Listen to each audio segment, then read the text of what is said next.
जशन आमद हज़रत मोहम्मद मुस्तफ़ा सल्लल्लाहु अलैहि वसल्लम जे सिलसिले में खैरपुर ऐं भरपासे वारे इलाइक़नि में रैलियुनि ऐं तक़रीबुनि जो सिलसिलो जारी आहे। इन हवाले सां क़ादरी तहरीक न्यू गौसिया मस्जिद लुकमान खां सैयद फ़ारूक अहमद शाह जीलानी, सैयद अहमद अली शाह जीलानी, मौलाना गुल हसन क़ादरी ऐं असदुल्ला मेतलो क़ादरी जी अॻवाणी में रैली कढी वई।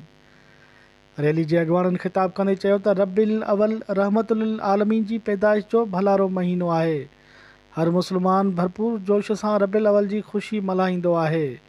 उन्हनि चयो त हज़रत मोहम्मद मुस्तफ़ा सल्लल्लाहु अलैहि वसल्लम जिन जे अचण सां कुफ़र जा महल लुॾी विया, ज़ुल्म ऐं ऊंदाहीअ जो ख़ात्मो थियो।